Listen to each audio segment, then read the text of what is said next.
الحمد لله رب العالمين والصلاة والسلام على سيد الأنبياء والمرسلين وعلى آله وأصحابه أجمعين أما بعد فأعوذ بالله من الشيطان الرجيم بسم الله الرحمن الرحيم إن الذين يغضون أصواتهم عند رسول الله أولئك الذين امتحن الله قلوبهم للتقوى لهم مغفرة وأجر عظيم صدق الله العظيم وبلغنا رسوله النبي الكريم الأمين ونحن على ذلك لمن الشاهدين والشاكرين والحمد لله رب العالمين۔ حمد و ثناء کے بعد میرے نہایت ہی واجب القدر واجب الاحترام میرے اساتذہ کرام اور سامعین ذی وقار، السلام علیکم ورحمۃ اللہ وبرکاتہ۔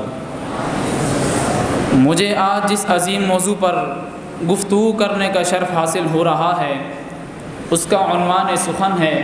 ادب مصطفیٰ صلی اللہ تعالی علیہ وسلم۔ اللہ رب العالمین قرآن مجید برہان رشید میں ارشاد فرماتا ہے ان الذین یغضون اصواتهم عند رسول اللہ، کہ بے شک وہ لوگ جو اپنی آواز کو پست کرتے ہیں رسول اللہ صلی اللہ تعالی علیہ وسلم کی بارگاہ میں، اولئک الذین امتحن اللہ قلوبهم للتقوی، یہی وہ لوگ ہیں کہ جن کے دلوں کو اللہ رب العالمین نے پرہیزگاری کے لیے پرکھ لیا، لہم مغفرۃ و اجر عظیم، ان کے لیے بخشش اور بڑا اجر و ثواب ہے۔ حضرات محترم، اس آیت کریمہ کے ماتحت علامہ سید نعیم الدین مراد آبادی اپنی تفسیر خزائن العرفان میں لکھتے ہیں، یعنی جب حضور علیہ السلام کی خدمت میں کچھ عرض کرو تو آہستہ اور پست آواز سے عرض کرو، یہی بارگاہ مصطفیٰ صلی اللہ علیہ وسلم کا ادب و احترام ہے۔ پھر آگے لکھتے ہیں کہ حضور علیہ السلام کا جلال اور اکرام، ادب و احترام تعلیم فرمایا گیا ہے اور حکم دیا گیا ہے کہ ندا کرنے میں ادب کا پورا لحاظ رکھو، جیسے آپس میں ایک دوسرے کو پکارتے ہو اس طرح نہ پکارو، بلکہ کلمات ادب، تعظیم اور تکریم اور توصیف، القاب، عظمت کے ساتھ عرض کرو جو عرض کرنا ہو، کیونکہ ترک ادب سے نیکیوں کے برباد ہونے کا اندیشہ ہے۔ پھر اسی آیت مبارکہ کے ماتحت علامہ شیخ عبدالحق محدث دہلوی اپنی کتاب مدارج النبوت میں لکھتے ہیں کہ جب یہ آیت کریمہ نازل ہوئی تو حضرت سیدنا صدیق اکبر رضی اللہ تعالی عنہ حضور علیہ السلام کی خدمت اقدس میں حاضر ہوئے اور عرض کی کہ یا رسول اللہ صلی اللہ تعالی علیہ وسلم، خدا کی قسم میں آپ سے کلام نہیں کروں گا مگر جیسے کوئی راز کی بات کرتا ہے، یعنی پوشیدہ۔ اسی طرح اس آیت کریمہ کے نازل ہونے کے بعد حضرت عمر رضی اللہ تعالی عنہ امام الانبیاء صلی اللہ تعالی علیہ وسلم کی خدمت میں ایسے کلام کرتے تھے جیسے کوئی راز کی بات کرتا ہے، تو امام الانبیاء صلی اللہ تعالی علیہ وسلم کو دوبارہ پوچھنا پڑتا تھا۔ شاعر نے جب بارگاہ رسالت صلی اللہ علیہ وسلم کا ادب و احترام دیکھا تو کیا ہی خوب فرمایا کہ قدر نبیدہ ایک ہی جانن دنیا دار کمینے، قدر نبیدہ اللہ جانے یا جانے اصحابی، قدر پانیدہ مچھلی جانے یا جانے مرغابی۔ حضرات محترم، حضور علیہ السلام کی تعظیم اور توقیر اور آپ کی خدمت میں کلمات ادب عرض کرنا یہ تقاضا ایمان ہے۔ جس کلمے میں ترک ادب کا شائبہ ہو وہ زبان پر بھی لانا مکروہ اور حرام ہے۔ قرآن حکیم میں اللہ رب العزت نے ہر مقام پر حضور علیہ السلام کی تعظیم اور توقیر کا پاس و لحاظ رکھنے کا حکم دیا ہے۔ قرآن حکیم میں اللہ رب العزت نے کسی بھی مقام پر حضور علیہ السلام کو ذاتی نام سے نہیں مخاطب فرمایا، جبکہ دیگر انبیاء کرام علیہم السلام کو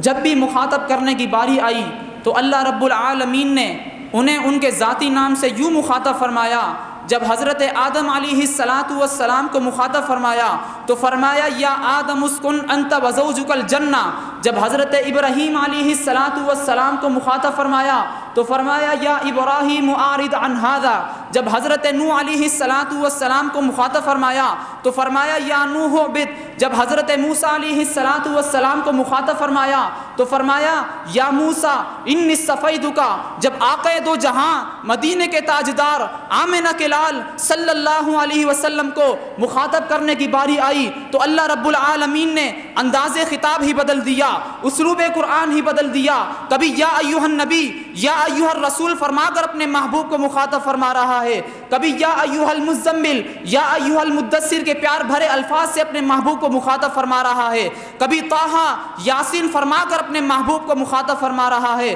گویا کہ حضور علیہ السلام کی تعظیم اور توقیر کو بجا لانا یہی تعلیمات قرآن کی تعمیل ہے۔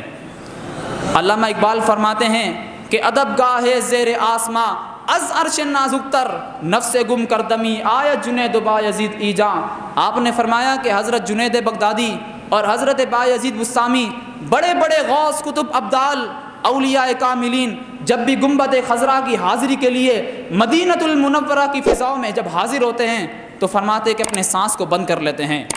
کہ کوئی سانس ایسا نہ نکل جائے جو بارگاہ مصطفیٰ صلی اللہ علیہ وسلم کے آداب کے منافی ہو جائے۔ پھر فرماتے ہیں کہ ادب گاہ زیر آسماں از عرش نازک تر، امام الانبیاء صلی اللہ علیہ وسلم کی بارگاہ وہ بارگاہ ہے جو آسمانوں کے نیچے عرش معلیٰ سے بھی زیادہ ادب کی جگہ ہے۔ حضرات محترم، صحابہ کرام حضور علیہ السلام کی تعظیم اور توقیر کس طرح کیا کرتے تھے، آئیے احادیث مبارکہ کی روشنی میں جانتے ہیں۔ وہ صحابہ کرام کہ جن کے ہاتھوں میں اللہ رب العالمین اپنے دست قدرت کے ہونے کا اعلان فرما رہا ہے کہ ان الذین یبایعونک انما یبایعون اللہ، اے حبیب مکرم صلی اللہ تعالی علیہ وسلم، بے شک جو آپ کے ہاتھ میں بیعت کر رہے ہیں گویا کہ یہ اللہ رب العالمین کے دست قدرت پر بیعت کر رہے ہیں۔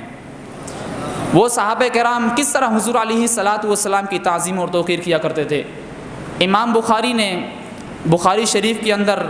کتاب الشروط میں قصہ حدیبیہ کی ایک طویل حدیث نقل کی ہے کہ جس میں یہ بھی ہے حضرت عروہ بن مسعود رضی اللہ تعالی عنہما جو پہلے اسلام نہیں لائے تھے، کفار اور مشرکین نے آپ کو حالات کی آگاہی کے لیے حدیبیہ کے مقام پر بھیجا کہ جاؤ جا کر سید عالم اور ان کے رفقا کو دیکھ کر آؤ کہ وہ کتنی تعداد میں ہیں تاکہ ہمیں معلوم ہو سکے کہ ہم ان کا مقابلہ کر سکتے ہیں یا نہیں۔ جب حضرت عروہ بن مسعود رضی اللہ تعالی عنہما حدیبیہ کے مقام پر آپ پہنچے اور آپ نے مشاہدہ فرمایا اور اپنی قوم کو جا کر کیا فرماتے ہیں، قال عروۃ لقومہ واللہ لقد وفدت علی الملوک ووفدت علی قیصر وکسریٰ ونجاشی واللہ ان رأیت ملکا قط یعظم اصحابہ ما یعظم اصحاب محمد محمدا۔ حضرت عروہ بن مسعود رضی اللہ تعالی عنہما فرماتے ہیں کہ اللہ کی قسم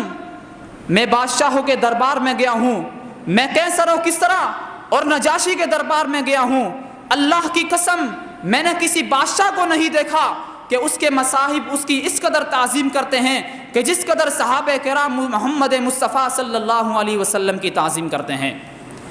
پھر فرماتے ہیں واللہ ان یتنخم نخامتا، واللہ ان یتنخم نخامتا الا وقعت فی کف رجل منہم فدلک بہا وجہہ وجلدا۔ پھر فرماتے ہیں کہ اللہ کی قسم جب آپ اپنے ناک مبارک کا فیض مبارک نکالتے ہیں تو صحابہ کرام اسے اپنے ہاتھوں پر لے لیا کرتے ہیں،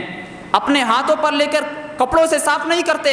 بلکہ فدلک بہا وجہہ وجلدا، بلکہ اسے اپنے چہرے پر اور اسے اپنے بدن پر مل لیا کرتے ہیں۔